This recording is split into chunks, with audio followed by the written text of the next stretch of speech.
Kenapa? Kenapa ikannya? Hah? Kenapa? Sebentar.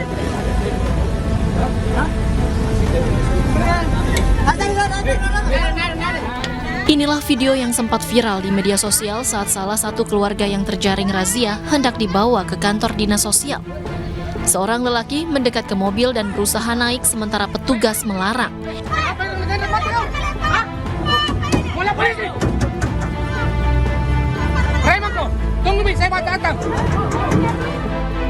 Namun saat mobil berjalan, pemuda itu pun mengejar. Sejumlah warga di lokasi pun ikut terpancing mengejar mobil dinas tersebut, bahkan beberapa warga sempat melempar hingga petugas yang berada di dalam mobil dan nyaris kena batu.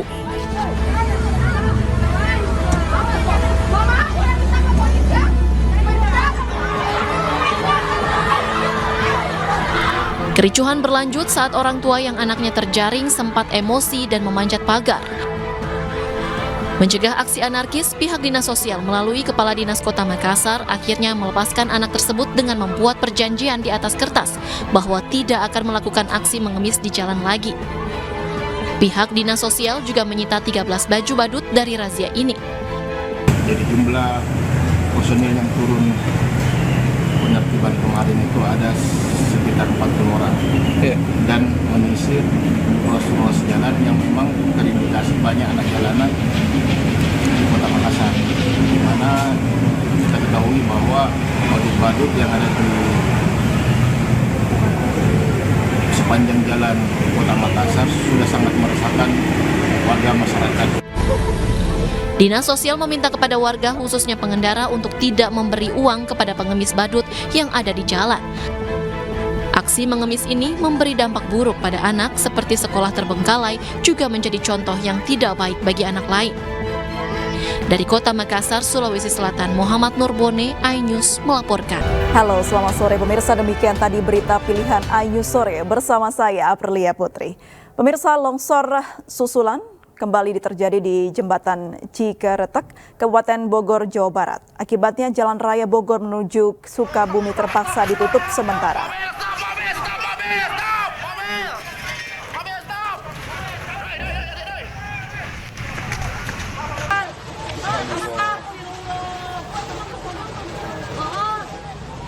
Ya, longsor susulan kembali terjadi di Jembatan Cikeretek, Kabupaten Bogor, Jawa Barat. Akibatnya Jalan Raya Bogor menuju Sukabumi terpaksa ditutup sementara. Longsor susulan yang menyebabkan amblasnya Jembatan Cikeretek sempat terekam kamera amatir warga. Material tanah di pinggir Jalan Raya Bogor Sukabumi itu longsor dan sempat membuat warga sekitar panik. Sebelumnya longsor pertama terjadi pada hari Minggu. Akibat longsor susulan ini, Jalan Raya Bogor Sukabumi terpaksa ditutup total. Pengendara baik dari arah Bogor maupun Sukabumi dialihkan untuk menggunakan jalur alternatif. Itu mending stopnya mobil stop. Assalamualaikum warahmatullahi wabarakatuh. Sekilas info. Pemirsa, sejumlah wilayah di ibu kota terendam banjir akibat hujan yang terjadi beberapa hari terakhir. Banjir merendam jalan raya, pemakaman, dan permukiman warga dengan ketinggian hingga di atas 1 meter.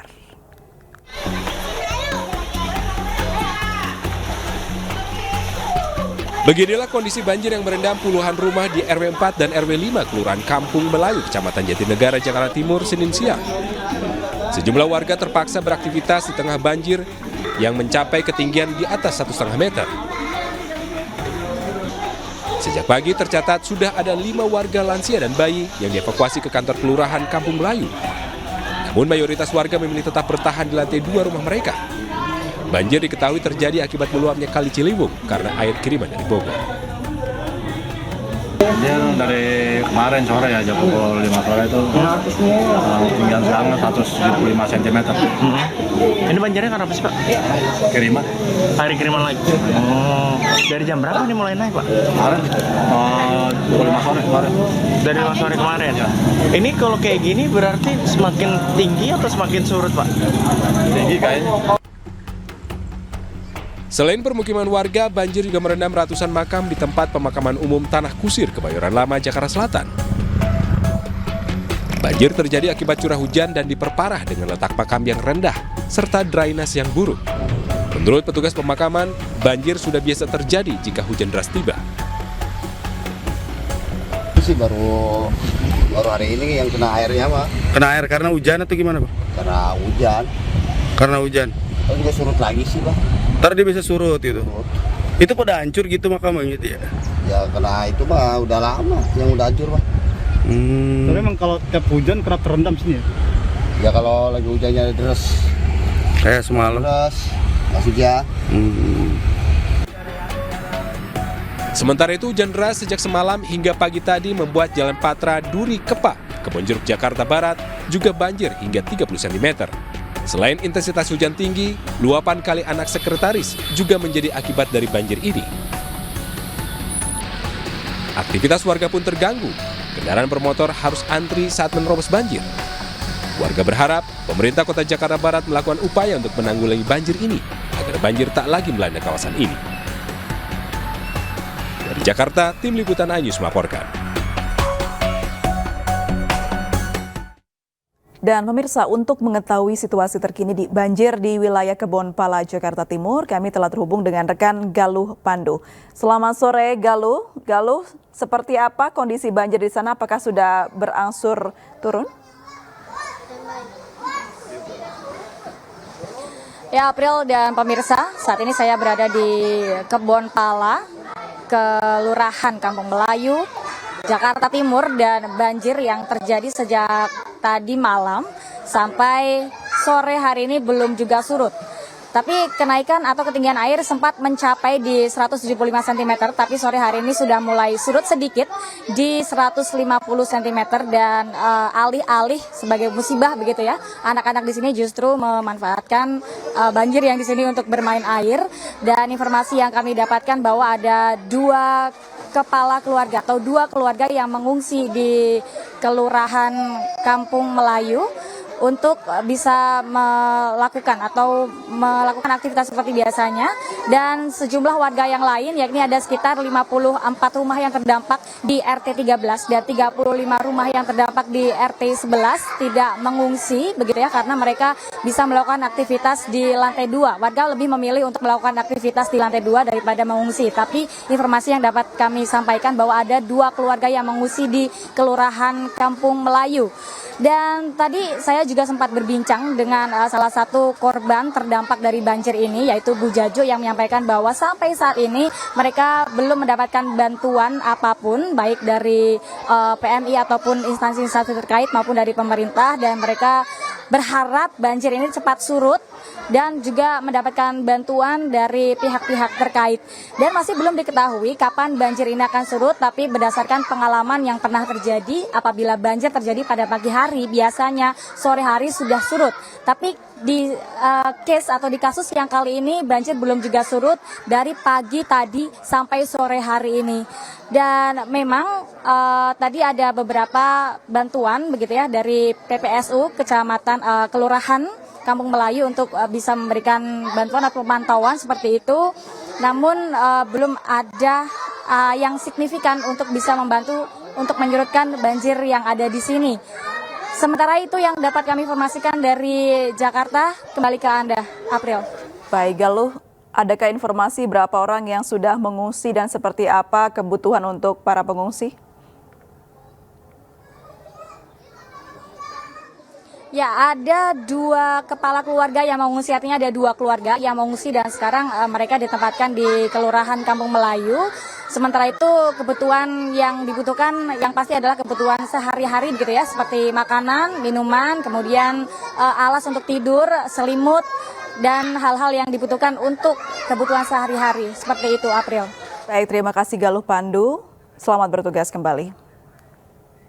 Pemirsa, hujan deras yang mengguyur wilayah Jakarta juga menyebabkan sejumlah ruas jalan macet parah. Di ruas MT Haryono dan Jalan Gatot Subroto, kepadatan terjadi hingga pintu keluar tol dalam kota di kawasan Semanggi.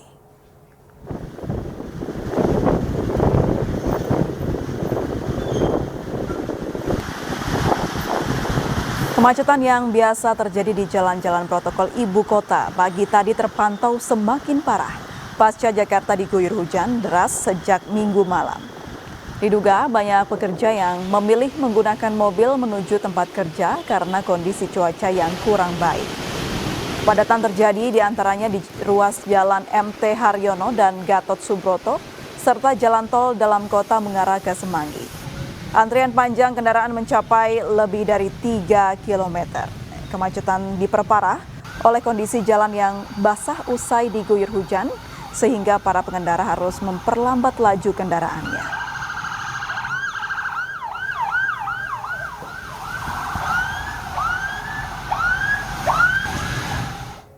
Kita ke informasi selanjutnya, pemirsa. Kebakaran hebat yang melanda permukiman padat penduduk di Kelurahan Petojo Selatan, Jakarta Pusat menghanguskan puluhan bangunan semi permanen. Ratusan warga kini mengungsi.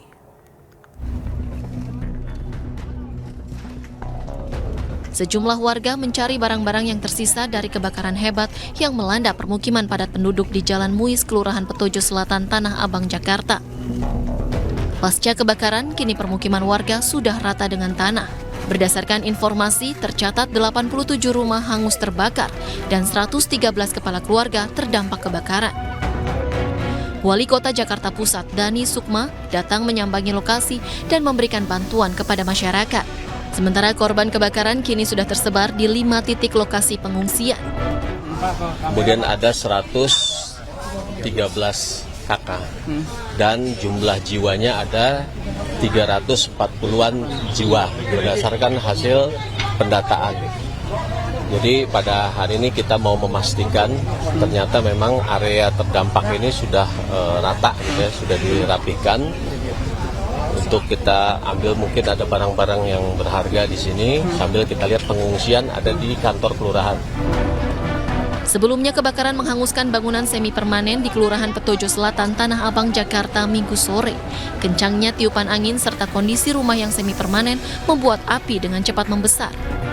24 unit dengan 96 personel pemadam kebakaran diterjunkan untuk memadamkan api.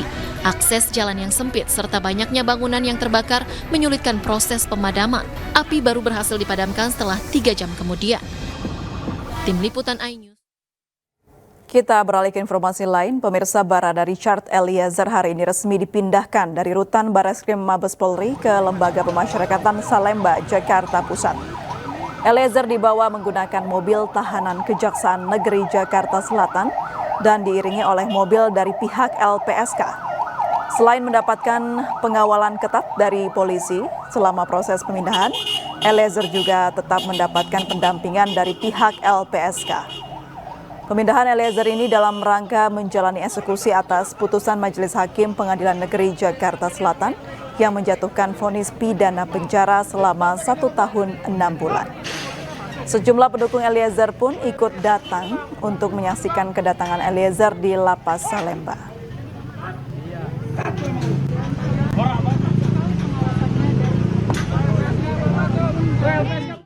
Pemirsa, Majelis Hakim Pengadilan Negeri Jakarta Selatan memvonis terdakwa perintangan penyidikan Hendra Kurniawan 3 tahun penjara.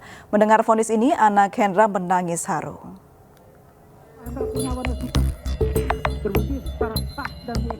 Mantan Karo Paminal Propam Polri Hendra Kurniawan divonis 3 tahun penjara dan denda 20 juta rupiah subsidi 3 bulan kurungan penjara. Hendra divonis dalam kasus perintangan penyidikan perusakan CCTV pembunuhan Brigadir Yosua oleh Majelis Hakim Pengadilan Negeri Jakarta Selatan. Mendengar putusan tersebut, anak perempuan Hendra tak kuasa menahan haru. Padahal sebelumnya, ia tegar saat hakim membacakan pertimbangan vonis. Hendra dinyatakan bersalah melanggar pasal 48 junto pasal 32 Undang-Undang Nomor 19 Tahun 2016 tentang perubahan atas Undang-Undang Nomor 11 Tahun 2008 Undang-Undang ITE junto pasal 55 ayat 1 ke 1 KUHP. Tidak terbukti secara sah dan meyakinkan bersalah melakukan tindak pidana dalam dakwaan pertama primer. Membebaskan terdakwa Hendra Kurniawan SIK. Oleh karena itu, dari dakwaan pertama primer tersebut menyatakan terdakwa Hendra Kurniawan SIK terbukti secara sah dan meyakinkan bersalah melakukan tindak pidana dengan sengaja dan tanpa hak dengan cara apapun memindahkan suatu informasi milik publik yang dilakukan secara bersama-sama.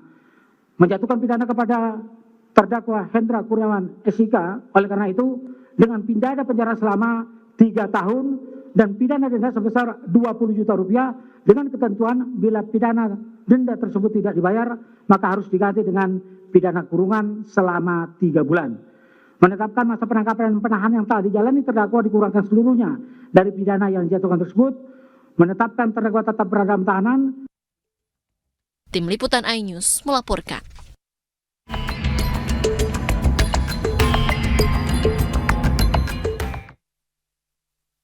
Terhadap saudara, terhadap putusan ini ada hak saudara untuk terima. Mantan Kaden Abiro Paminal Divpropam Polri Agus Nurpatria terbukti bersalah dan divonis 2 tahun penjara dan pidana denda 20 juta rupiah atau subsidiar 3 bulan penjara. Hakim menyatakan Agus bersalah karena terlibat memindahkan isi DVR CCTV terkait kasus pembunuhan mantan ajudan Verdi Sambo, Brigadir Yosua Huta Barat. Agus dinyatakan terbukti memerintahkan AKP Irfan Widianto untuk memeriksa dan mengamankan DVR CCTV di kompleks rumah dinas Verdi Sambo usai Yosua tewas. Padahal AKP Irfan bukan anggotanya. Terdakwa Agus Nurpatria Adi Purnama SIK MH. Oleh karena itu dari dakwaan pertama primer tersebut menyatakan terdakwa Agus Nurpatria Adi Kusuma SIK terbukti secara sah dan meyakinkan bersalah melakukan tindak pidana dengan sengaja dan melawan hukum dengan cara apapun merusak suatu informasi elektronik milik publik yang dilakukan secara bersama-sama. Menjatuhkan pidana kepada terdakwa oleh karena itu dengan pidana penjara selama 2 tahun. Dan pidana denda sebesar 20 juta rupiah dengan ketentuan apabila pidana denda tersebut tidak dibayar harus diganti dengan pidana kurungan selama 3 bulan. Menyatakan masa penangkapan dan penahanan yang telah dijalani terdakwa dikurangkan seluruhnya dari pidana yang dijatuhkan tersebut, memerintahkan terdakwa tetap berada dalam tahanan. Tim Liputan iNews melaporkan.